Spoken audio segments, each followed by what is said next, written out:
कार्यक्रम वेद पाठशाला में मैं आपका हार्दिक स्वागत करती हूँ। प्रिय श्रोता, परमेश्वर का वचन जीवित, पवित्र एवं सामर्थी है। आशा है कि आज के वचन से आपको आत्मिक लाभ होगा। तो लीजिए प्रस्तुत है ये संदेश।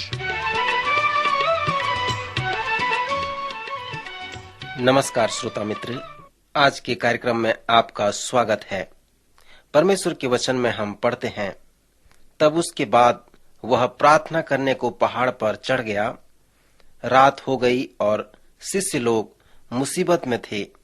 उस झील में हवा सामने को उड़ रही थी और वह झील में लहरों से लड़ रहे थे। करीब सवेरे के 4 बजे यीशु पानी पर चलते हुए उनके पास आया। वे डर के मारे चिल्ला उठे। वे समझे वह भूत है। यीशु ने तुरंत उनसे बातें की, उनको ढाढ़स बांधी। उसने कहा, डरो मत। पतरस ने उसको कहा, हे प्रभु, यदि तू ही है तो मुझे अपने पास पानी पर चलकर आने के लिए कह दे। प्रभु ने कहा, ठीक है, आ जा। तब पतरस नाव पर से उतरकर यीशु के पास जाने के लिए पानी पर चलने लगा। लेकिन जब उसने अपने चारों ओर ऊंची लहरें देखी तो वह डर गया और डूबने लगा। तो चिल्ला चिल्ला कर कहा, हे प्रभु, मुझे बचा। यीशु ने तुरंत हाथ बढ़ाकर उसे बचा लिया। यीशु उससे कहा, हे अल्पविश्वासी, तूने क्यों मुझ पर संदेह किया? और जब वह नाव पर चढ़ गए तो हवा थम गई। इस पर जो नाव पर बैठे थे वह भयभीत हो गए थे। उन्होंने ऊंचे स्वर में कहा, सचमुच में तू परमेश्वर का पुत्र है। श्रोता, वेद पाठशाला के इस और एक कक्षा में पुनः आपका स्वागत करता हूं। हमारा संपूर्ण बाइबल का सर्वेक्षण हमें नया नियम के मत्ती रचित सुसमाचार पे ले आया है। यह कहानी जो मैंने अभी पढ़ी, यह मत्ती रचित सुसमाचार के 14 अध्याय में मिलते हैं।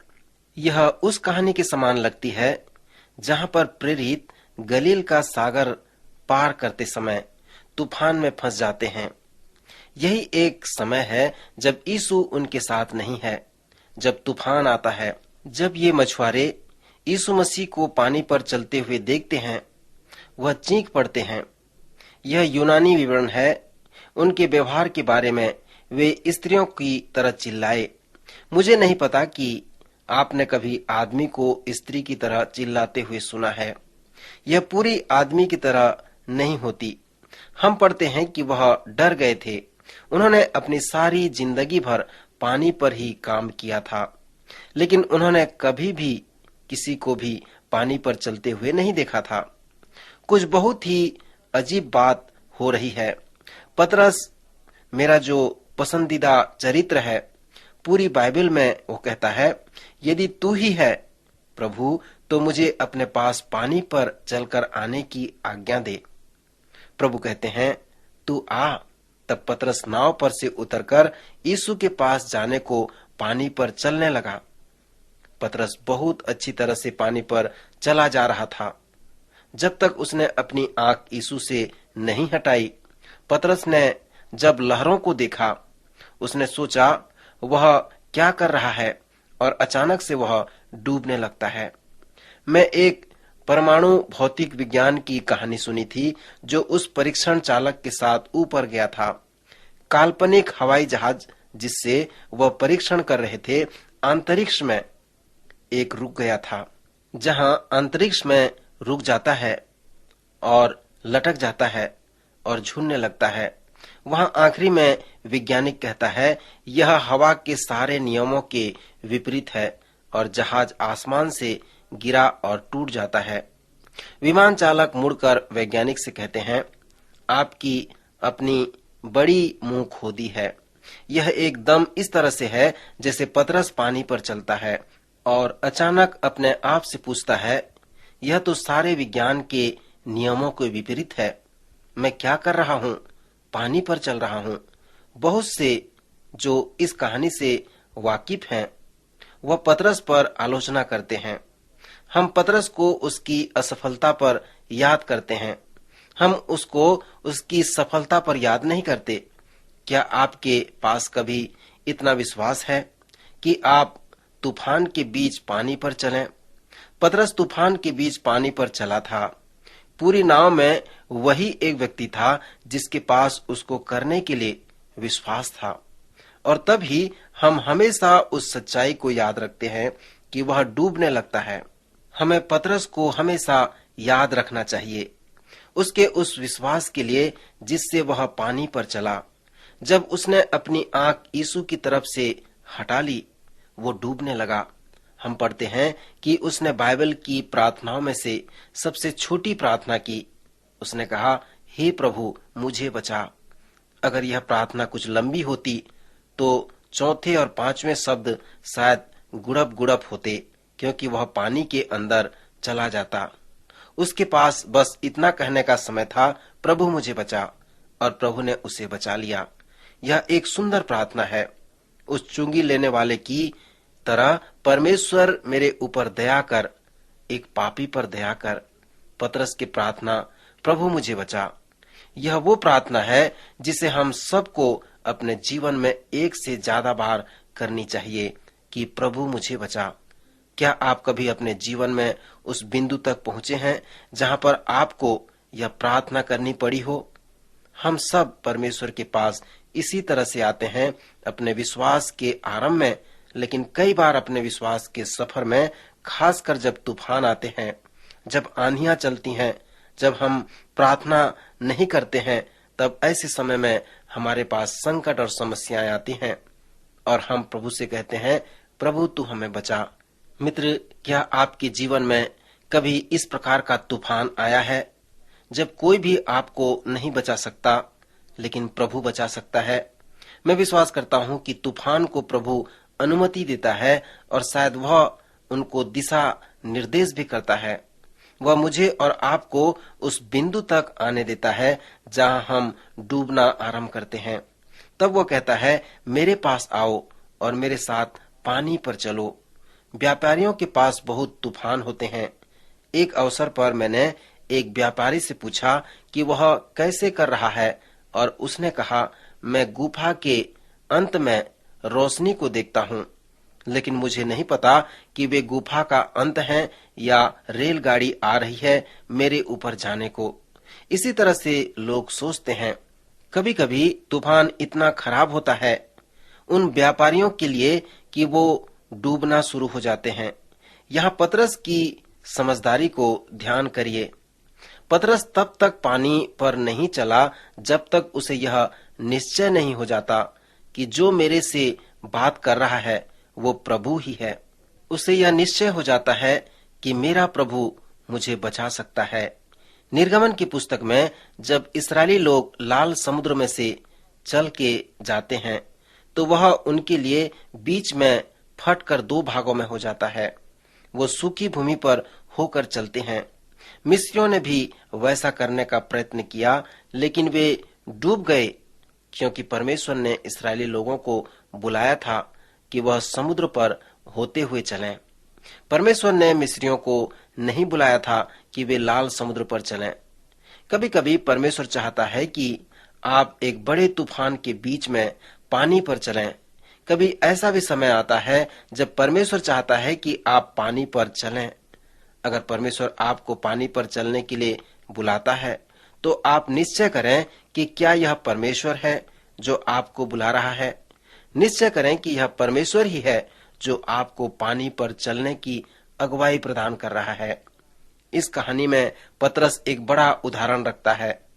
हम लोगों के लिए हमें पहला कुरिन्थियों 10वां अध्याय 11 पद से 1 पद तक दिया गया है, जो हमें दिखाता है कि बाइबल की सारी ऐतिहासिक कथाओं को हम अपने जीवन में कैसे लागू कर सकते हैं। हमें यह बताया गया है कि यह सारी बातें एक उदाहरण और चेतावनी के लिए उनके साथ बताई गई हैं। इस कहानी में जब पतरस पानी पर चलता है तो पतरस आपके लिए और मेरे लिए एक चेतावनी बन जाता है। जब वह यीशु के ऊपर से आंखें हटा लेता है, जब पतरस डूबने पर था, प्रभु ने उसे बचा लिया। यीशु ने पतरस से सही माने में यह कहा था, तुमने दोबारा क्यों सोचा? हमें कभी भी तूफान के अंधेरे में शक और संदेह नहीं करनी चाहिए, जो प्रभु ने दिन की ज्योति में हमें बता दिया है। जैसे आप मत्ती के 15 अध्याय को पढ़ते हैं, आप यीशु की महान शिक्षाओं को पाएंगे। यह शिक्षाएं एक बातचीत के रूप में आती हैं। आप इसे शत्रुता पूर्ण बातचीत कह सकते हैं। उसके समय के धर्म अधिकारियों के साथ याद करें, जब मैंने सुसमाचार का परिचय कराया था, तब मैंने कहा था कि सुसमाचार में जो देखने की बात है वह यीशु की प्रकाशन सेवा है। पुनः जीवन देने की जो सेवा है वह उसके आश्चर्य कर्म है। जीवन देने की सेवा है, उसके छुटकारे की सेवा को देखें।